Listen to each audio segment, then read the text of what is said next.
नमस्कार। आज हम एक बहुत ही अहम भू राजनीतिक घटना पर बात कर रहे हैं जिसने दुनिया भर में हलचल मचा दी है। 6 अगस्त 2025 को अमेरिकी राष्ट्रपति ट्रंप ने भारतीय सामानों पर टैरिफ मतलब लगभग दुगना कर दिया, 50% तक। और फिर कुछ ही घंटों में ये खबर आई कि प्रधानमंत्री मोदी 7 साल में पहली बार चीन जा रहे हैं, शंघाई सहयोग संगठन यानी एससीओ शिखर सम्मेलन के लिए। हाँ, ये जो टाइमिंग है ना, ये बहुत दिलचस्प है और इसे कई लोग भारत की विदेश नीति में एक बड़े बदलाव के तौर पर देख रहे हैं। बदलाव? किस तरह का बदलाव? मतलब ऐसा लग रहा है कि भारत अब अमेरिकी दबाव के सामने अपनी रणनीतिक स्वायत्तता को ज्यादा प्राथमिकता दे रहा है। अच्छा। हमारे पास जो रिपोर्ट्स और विश्लेषण है वो इसी हालिया घटनाक्रम पर ही आधारित हैं, अगस्त 2025 के। तो आज हम इसी मोड़ को समझने की कोशिश करेंगे, मतलब इसके पीछे के कारण क्या है और इसके मायने क्या हो सकते हैं दूर तक। चलिए शुरू करते हैं इस टैरिफ बढ़ोतरी के फौरन वाले कारणों से। देखिए, 6 अगस्त का जो ये अमेरिकी एग्जीक्यूटिव ऑर्डर है, ये सीधे सीधे भारतीय सामानों पर अतिरिक्त 25% टैरिफ लगाता है। तो कुल 50% हो गया। हाँ, कुल 50%। और दिलचस्प बात यह है कि जो ऑर्डर का ऑफिशियल टाइटल है उसमें रूस से जुड़े खतरों का जिक्र है। ओह अच्छा। तो इससे एक तरह से साफ इशारा मिलता है कि ये कदम भारत के रूसी तेल खरीदने के जवाब में है। 50% टैरिफ, ये तो मतलब किसी भी अर्थव्यवस्था के लिए बहुत बड़ा झटका है। भारत का कितना व्यापार इससे प्रभावित होगा? काफी बड़ा हिस्सा। अमेरिका को भारत जो निर्यात करता है उसमें से लगभग $86.5 बिलियन का माल इसकी जद में आ गया है। $86.5 बिलियन? जी, तो जाहिर है भारत के विदेश मंत्रालय ने फौरन ही इसे अनुचित और अन्यायपूर्ण बताया। और प्रधानमंत्री मोदी की प्रतिक्रिया भी काफी मुखर थी, सुनने में आया, खासकर किसानों को लेकर। बिल्कुल। MS स्वामीनाथन शताब्दी सम्मेलन में उनका बयान वो काफी अहम था। उन्होंने कहा, किसानों, डेयरी किसानों और मछुआरों के हितों से कभी समझौता नहीं होगा। मैं जानता हूं कि मुझे व्यक्तिगत रूप से भारी कीमत चुकानी पड़ेगी, लेकिन मैं इसके लिए तैयार हूं। ये तो बहुत बड़ा बयान है। ये दिखाता है कि भारत इस मुद्दे पर कितना दृढ़ है। और इसी माहौल में टैरिफ घोषणा के एकदम बाद पीएम मोदी की चीन यात्रा की खबर। 31 अगस्त से 1 सितंबर तियानजिन में एससीओ शिखर सम्मेलन। 7 साल बाद पहली चीन यात्रा, वो भी ऐसे वक्त पर। हाँ, इसका जो प्रतीकात्मक महत्व है वो बहुत ज्यादा है। मतलब अमेरिका से तनाव चल रहा है और भारत एससीओ के मंच पर चीन, रूस और दूसरे सदस्य देशों के नेताओं के साथ खड़ा दिखेगा।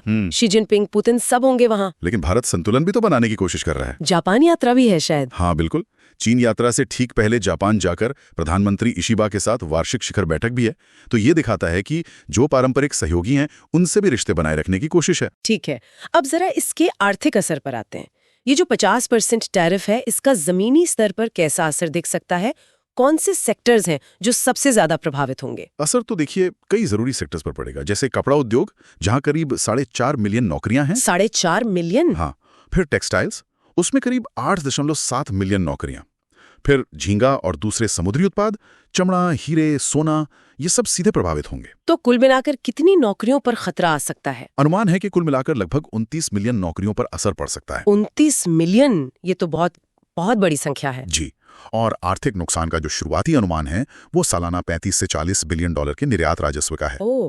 इससे जीडीपी में भी 0.4% से 0.6% तक की गिरावट आ सकती है। तो उद्योग जगत क्या कर रहा है? जाहिर है भारतीय उद्योग अब दूसरे बाजारों की तरफ देख रहा है, जैसे यूरोपियन यूनियन है, आसियान देश हैं, और सरकार से भी मदद की उम्मीद कर रहे हैं। और यहीं पर प्रधानमंत्री की वो रेड लाइंस वाली बात आ जाती है ना, किसान, डेयरी किसान, मछुआरे, मतलब आर्थिक दबाव के बावजूद इन पर आंच नहीं आने देंगे। ऐसे ही लगता है। देखिए, कृषि क्षेत्र भारत के लगभग 40% वर्क फोर्स को रोजगार देता है। हाँ, ये तो है। और 300 से ज्यादा लोकसभा सीटों पर इसका सीधा असर है। अमेरिका भी काफी समय से अपने खेती के उत्पादों जैसे मक्का, सोया, डेयरी, सेब, बादाम, इनके लिए भारतीय बाजार में ज्यादा पहुंच चाहता रहा है। अच्छा। तो मोदी का बयान शायद इसी संदर्भ में कि इन हितों की रक्षा उनकी प्राथमिकता है, चाहे इसकी राजनीतिक और आर्थिक कीमत कुछ भी हो। तो ये मामला सिर्फ अर्थव्यवस्था या व्यापार का नहीं है, ये एक बड़े रणनीतिक बदलाव की तरफ भी इशारा कर रहा है। एससीओ शिखर सम्मेलन को इस नजरिए से कैसे देखा जाए? निश्चित रूप से एससीओ में वो देश एक साथ आ रहे हैं जो किसी न किसी तरह से अमेरिकी प्रतिबंधों या दबाव का सामना कर रहे हैं, खासतौर पर भारत, चीन और रूस। कुछ एक्सपर्ट्स इसे एक उभरते हुए अमेरिकी विरोधी खेमे की तरह देख रहे हैं। हालांकि ये कहना शायद ज्यादा सही होगा कि ये देश अपने राष्ट्रीय हितों और एक मल्टीपोलर यानी बहुध्रुवीय विश्व व्यवस्था को प्राथमिकता दे रहे हैं। तो क्या इसका मतलब ये है कि डॉलर पर आधारित जो ग्लोबल सिस्टम है उसके समानांतर कोई नई आर्थिक व्यवस्था बनाने की कोशिश हो रही है? उस दिशा में कुछ कदम तो दिख रहे हैं, जैसे ब्रिक्स पेमेंट सिस्टम पर बात चल रही है। अच्छा, ब्रिक्स वाला? हाँ, जो ब्राजील, रूस, भारत, चीन, साउथ अफ्रीका का समूह है।